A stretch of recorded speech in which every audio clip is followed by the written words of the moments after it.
Alex Pereira just fought against someone who came prepared with a great tactical game plan, someone who was quick and powerful, and was willing to exchange in the fire against him. Yet he controlled every moment and prevailed in a defining way. Khalil Rountree is known for his deadly kicks from his Muay Thai background, but he disregarded them in this fight. It was an interesting move considering moments where he threw a fast hard kick like this one, and it made Alex Pereira react in an unusual manner. But my guess is probably because he didn't want to expose his center line to get hit by Pereira's punches too easily. So instead, Khalil resorted to a lot of boxing, but he did it in the right way. Pereira is very much known for being a counterpuncher. So Khalil didn't just throw one punch and instead strung 2, 3, and even 4 punches together to land on Alex Pereira. On top of that, everything was intended for him to land straight down the pipe. This is a smart strategy for 2 reasons. Throwing multiple punches makes it more difficult for a counterpuncher to counterpunch because it takes a lot of work to defend multiple punches and then be able to counter. It's exceptionally hard. You would have to be superb at counterstriking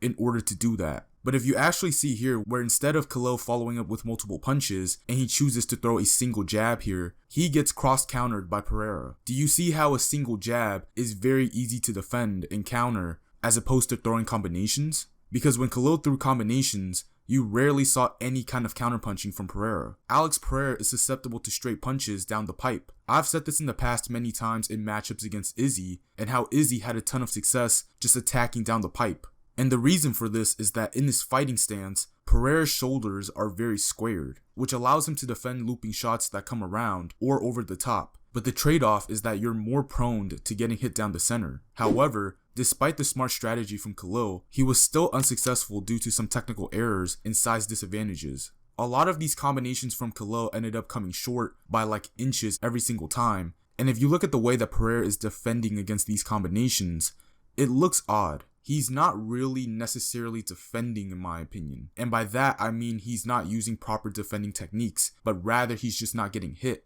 Like he just extends his arm out and up in the air and pulls out of range. And those who know me, I used to call this move the Ryan Garcia because Ryan Garcia does it every single time he fights. But the more that I think about it, it reminds me more of John Jones, where he kind of does the same thing, where he takes advantage of his size and the length that he has over his opponent and just extends his arms out to avoid getting hit. Even Strickland does it as well, where you have both hands extended down the middle and it's like a double-handed frame. And if someone tries to punch around the middle, he'll just throw his arms up and the punches will not land. That's very unconventional because you're usually taught to always block and parry close to your face to avoid the possibility of somebody being able to come around your defensive techniques.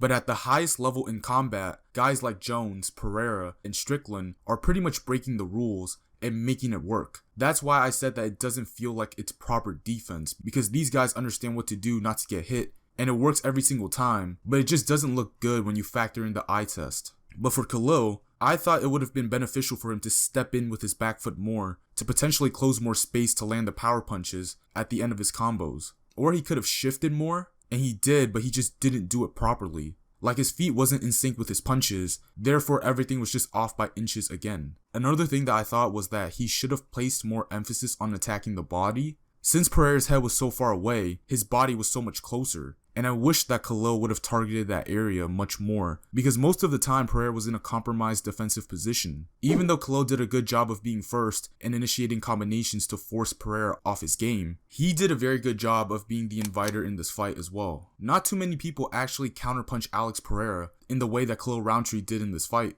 Khalil did a very good job not only defending against Pereira's offense, but also making sure that he was going to counterstrike or at least return fire. When Pereira would lead with a jab, Khalil either parried and countered with a combination, or high guarded and then countered with a combination. The right high kick was an offensive technique from Pereira that Khalil defended very well. His X blocks were very strong and tight. That's where the Muay Thai experience comes into play, because none of these kicks were bothering Khalil at all. He was also scooping these high kicks and countering very well. He knocked Pereira down in the second round doing this, and he even was able to read this so easily to the point where he was able to duck under and look to counter with the check hook. The lead calf kick was another weapon used by Pereira, and there were some that got through, but some were defended very well. But again, the common theme here is that regardless of whether or not Pereira lands his offense, Khalil was going to make sure that Pereira wasn't going to initiate his offense for free and that he was going to have to take something back with him. There were a couple of moments where Khalil was actually able to walk Pereira into a combination, which was impressive, and instead of only defending with the high guard and the parrying, he utilized a bit of head movement to counter Alex Pereira. So this is where Pereira's experience as a striker starts coming into play, where instead of engaging into this fight at the center of the cage, Pereira starts to walk Khalil Rountree down. And this is something that he does to literally everybody he faces. No one has really ever avoided the fence consistently when fighting Alex Pereira. This is an unusual technique that Pereira uses to disguise his movement coming forward, and no one can seem to read it whatsoever. I've covered this in my previous video where I broke down how Alex Pereira is dominating the UFC, and something that he does is that he intentionally inverts his footwork coming forward. In fighting, you're always taught to move your front foot forward first and then your back foot forward because you want to preserve your balance properly. But Pereira moves his back foot first and then his front foot. He does it in every single one of his fights.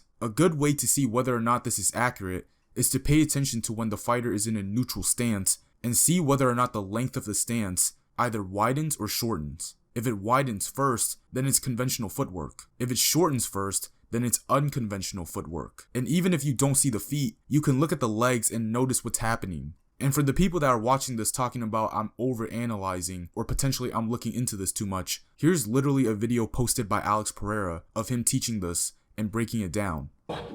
Tá fazendo aqui, ó, na hora que você joga aqui, você sai lá, ó como ficou a base aberta, entendeu? Muito. Então o que acontece? Eu tô aqui movimentando, ó meu pé, ó, tô movimentando, ó. Ele não tá vendo, tá vendo? Você já tá trazendo pra perto. Aqui eu tô na base errada, mas é por pouco tempo e tá seguro, entendeu? Porque quando terminava na base certa. Ó, você tem que estar findando, porque se eu tiver aqui parado pra fazer isso, ó, ele vê. Agora que eu tô aqui, ó, ele não viu, entendeu? Aí agora o que eu faço? Eu vou aproximar, se eu coloco minha cabeça próximo do jab dele, eu não vou lá no direto, senão ele pode vir com esse golpe, entendeu? Então eu jogo aqui, ó. Me dá isso, ó. Aqui, ó, só aqui na frente, ó, aqui, peguei. Quando ele vinha, aí eu saio, entendeu? Quando eu movo meu pé, eu não movo meu tronco, ó. Certo? Eu tô aqui, ó. Fiz a parada. Agora eu vou aproximar minha cabeça, ó. Técnica muito boa. É um pouco difícil, né? Um pouco difícil, mano. Treinar. Aí depois você vai treina, depois você treina de novo. E aí quando acabar você treina de novo. É assim, velho. So now that you've seen that, compare that to what I've just explained, and there shouldn't be any skepticism here. Don't be like Jamal Hill where you got slumped and act like you lost the fight because of the low blow, when in reality you just couldn't figure out what he was going to do to you. And it's not to say that Pereira did this the entire fight. There are times where he does use conventional footwork. It's just very subtle to notice it in real time. You would have to specifically look for it in order to see it happen. This allowed Pereira to really start breaking down Khalil Rountree by using his footwork alone to apply pressure and force Khalil to fight at a faster pace and increase his work rate more than he wanted to. This is a good example of staying active without throwing. You're making your opponent work by simply applying pressure. But Khalil did have moments where he was able to avoid the fence by moving to his right side around Pereira's lead foot to reset the fight back to the center. Usually, Pereira's previous opponents, when they've been in this position, would usually throw, fold, or get knocked out. But Khalil was surprisingly calm for the most part and never really rushed his decision to exit out of that position. But as the fight went on, Khalil started to slow down immensely and the quality of his striking techniques started to dwindle. This is where Pereira started to create first and third exchanges, or a better name for it would be countering the counter. And all it is that you're going to throw a striking technique, but its purpose isn't to land, to do damage, but rather to draw out your opponent's counterattack. That's the first exchange. Then your opponent is going to look to essentially take the bait and try to counter or return fire. That's the second exchange. This is something that Khalil was doing a lot throughout the majority of the fight. However, Khalil being fatigued and now throwing sloppy and lazy punches, plus Pereira's anticipation for the counterattack, makes it much easier for him to counter the counter. And you'll see in these exchanges where Pereira is able to dictate the distance and just move his head side to side, or even roll with the punches, and counter with short, fast, and powerful combinations. If you watch any of this pad work footage, a lot of it is based on him initiating a combo in order to anticipate a combination from his opponent. Then he'll counter his opponent for trying to counter him. It's honestly bizarre because he fits these punches in like a phone booth where he doesn't overextend or get wide with his punches. This eventually led to the finish because Pereira immediately found momentum and flow in his striking, and the variety of his strikes that he threw was amazing. He was mixing it up with uppercuts and knees, and it was just phenomenal. Khalil's game plan was great,